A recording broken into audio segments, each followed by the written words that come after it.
Governor had yesterday with the business community was very useful. I saw SCCI, Manufacturer Association, NECA, they were all there.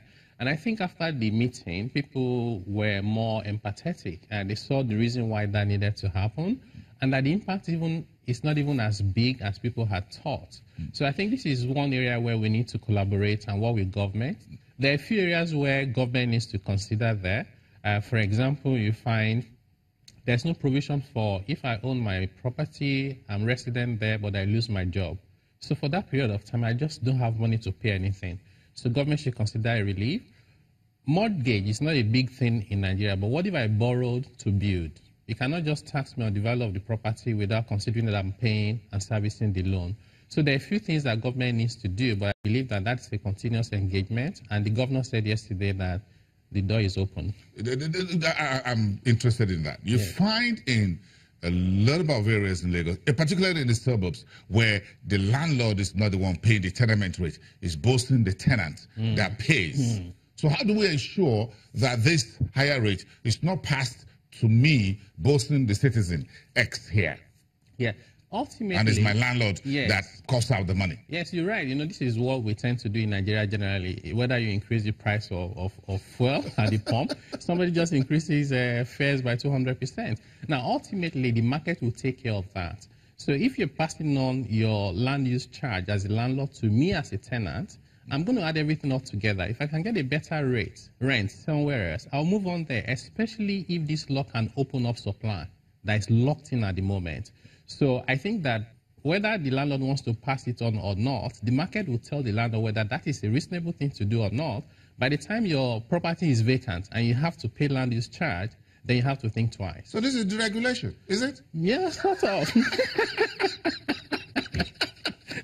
This is Ambode's land deregulation in Lagos. I think so. It's deregulating something. Yeah. But okay, I'm not passing the governor by the back yet because there are still a lot of critical issues when it comes to land matters in Nigeria. Yes. Would there be something here of a sweetener?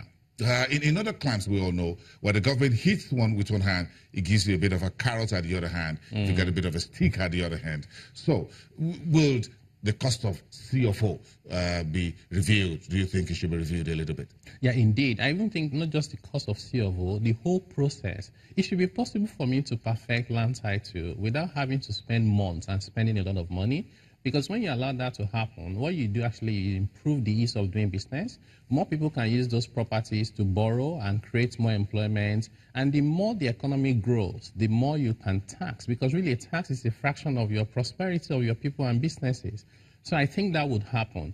Also within the law, there are allowances and reliefs that are available. For example, if a disabled person is your tenant, you get a relief as the landlord.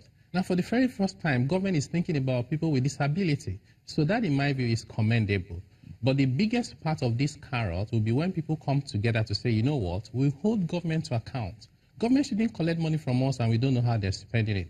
And it's not enough to say you've constructed a road. I need to know how much you've spent on it. Is that the right priority? Is that the right amount to spend? And I've been on social media over the last 24 hours. Folks are asking for transparency.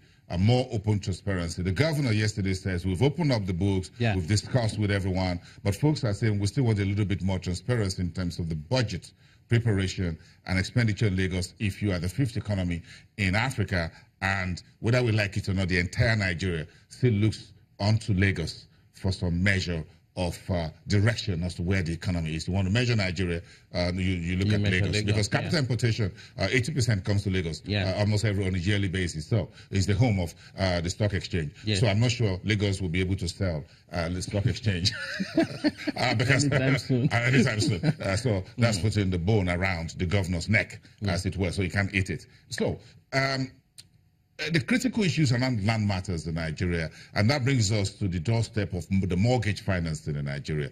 Do you see these as part of the steps forward to having a robust mortgage refinance or mortgage financing industry in Nigeria, which has been seriously lacking? Yeah, indeed. But first on the issue of transparency, I was there yesterday at the engagement with the governor, and I like the level of transparency that was provided.